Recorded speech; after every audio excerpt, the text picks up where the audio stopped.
Professor Saeed Ferdous, আপনার কি মনে হয় রাজনৈতিক দলগুলো আগস্ট বিপ্লবকে সামনে রেখে এগোচ্ছে না দলীয় স্বার্থের জন্য এগোচ্ছে? আগস্ট বিপ্লবের ক্ষেত্রেও কিন্তু রাজনৈতিক দলগুলো সক্রিয় ছিল, ছাত্র জনতা ছিল, ছাত্র নেতৃত্ব ছিল, জনগণ তাদের সাথে যুক্ত হয়েছিল। অবশ্যই এই জনগণের মধ্যে রাজনৈতিক সংগঠনের কর্মীরাও ছিল, অবশ্যই। ছাত্র সংগঠনের মধ্যেও রাজনৈতিক ছাত্র সংগঠনের কর্মীরা ছিল। ফলে তারা যখন স্বৈরাচারের হটানোর আন্দোলনে মাঠে নেমেছিল, সেটা একটা তাদের রাজনৈতিক তাগিদ থেকেই তারা করেছিল। কিন্তু অবশ্যই হ্যাঁ, আমরা এটা করার সময় যেরকম ঐক্যবদ্ধ ছিলাম, শেখ হাসিনার পতনের পর, পলায়নের পর, স্বৈরাচারের অবসানের পর সেই ঐক্য থাকছে না এবং বিভেদ দেখা যাচ্ছে। এখন এটা অনাকাঙ্ক্ষিত। এখানে একটা প্রশ্ন রয়েছে কি, রাজনৈতিক বিভেদ তো হওয়াটাই স্বাভাবিক, কারণ এক দলের সঙ্গে আরেক দলের মিলবে না, এটাই স্বাভাবিক। মিলবে না। কিন্তু যখন এরকম একটা প্রশ্ন এসে যায় যে রাজনৈতিক বিভেদকে কেন্দ্র করে কোনো রাজনৈতিক দল পতিত স্বৈরাচারীদের ব্যাপারে নমনীয় ভূমিকা, এইটাকে যদি আপনি নির্দিষ্ট করে বলেন যে আগস্টের চেতনাকে আঘাত করা, তাহলে সেটা তো অবশ্যই, মানে এইটার সাথে আমি আপনার সাথে পুরোপুরি একমত যে রাজনৈতিক দলগুলোকে এই এখতিয়ার দিচ্ছে বলার যে আওয়ামী লীগ নির্বাচন করতে পারবে না, এইটা বলার এখতিয়ার জামাতের আমিরকে কিংবা বিএনপির মহাসচিবকে কে দিচ্ছে? এগুলো তাদের বলতে পারার কথা না। এটা প্রথম কথা হচ্ছে জনগণের জনরায়কে আমরা কিভাবে দেখব? জনরায়কে আমরা দেখে ফেলেছি 5ই আগস্টে, রাইট? এবং শেখ হাসিনার পলায়নের মধ্যে দিয়ে আমরা দেখে ফেলেছি যে জনগণ শেখ হাসিনা থাকতে পারেননি কেন। তিনি তো কারাবরণ করতে পারতেন, তিনি তো কারাবরণ করে, তিনি যদি মনেই করতেন এবং জনগণও যদি চাইতো, তো তিনি কারাবরণ করে এখানে থেকে যেতেন।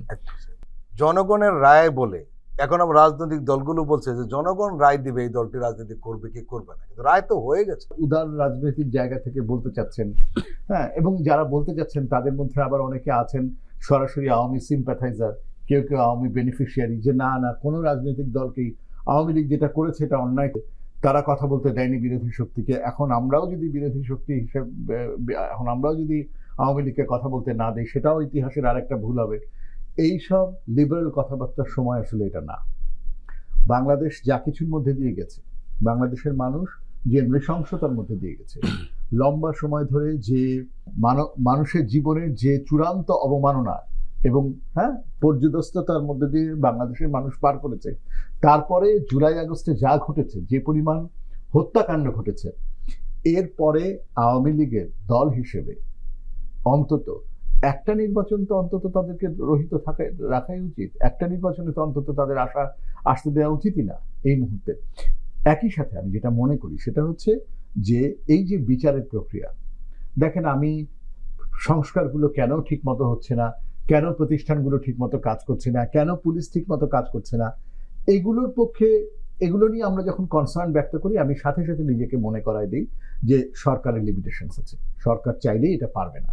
হ্যাঁ, এবং আমরা বুঝতে পারি যে কেন পুলিশকে চাইলেই রাতারাতি ঢেলে সাজানো, কেন প্রশাসনকে, এগুলো আমরা বুঝি। কিন্তু ধরেন এই যে আহতরা ঠিক মতো চিকিৎসা পাচ্ছে না, এইখানে তো আমি কোনো ছাড় দিতে রাজি না। আমি বিচার শুরু হচ্ছে না ঠিক মতো আইনের আওতায় আসলো না, এবং রাঘব বোয়ালরা পার পেয়ে গেল। বাংলাদেশের মানুষ তো জানতে চায়, আসলে বাংলাদেশের মানুষ এটা জানতে চায় যে কি জাদু বলে সমস্ত রাঘব বোয়ালরা, এই দু চারজন সালমান এফ রহমান, আনিসুল হক বাদে, সমস্ত বড় বড় মানুষরা কিভাবে পার পেয়ে গেল, কার ছত্রছায়ায় পার পেল। এটা কারো ছত্রছায়া ছাড়া একা একা পার পাওয়া যায় না, কার ছত্রছায়ায় পার পেল, এগুলো তো বাংলাদেশের মানুষ জানতে চায়।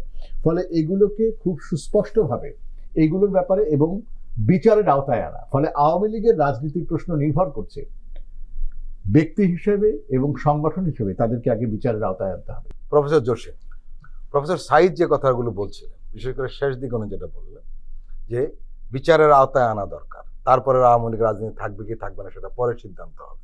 আওয়ামী লীগের ভোট কারা পাবে, স্বাভাবিকভাবে ধরে নিচ্ছে যে আগামী নির্বাচনটি আওয়ামী লীগের অংশগ্রহণ থাকবে না, সাধারণীকরণ করে ধরে নেওয়া হচ্ছে। তাহলে তাদের ভোটগুলি কে পাবে, এই প্রতিযোগিতা কিন্তু রাজনৈতিক দলগুলো নেমেছে। আমি নির্দিষ্ট করে নামও বলতে পারি, এই প্রতিযোগিতার মধ্যে বিএনপি রয়েছে, জামাত ইসলামও রয়েছে। এইখানে কিন্তু তাদের যত বিভেদ থাকে এই ব্যাপারে তারা একমত। এখন প্রশ্ন হলো যে রাজনৈতিক দলগুলো এই বিচারের কথা বলছে না, আওয়ামী লীগের নিষিদ্ধ থাকবে কি থাকবে না সে ব্যাপারে স্পষ্ট কিছু বলছে না। এই শুধু ভোটের রাজনীতির কারণে এই আগস্ট চেতনা কি শেষ হয়ে যাবে?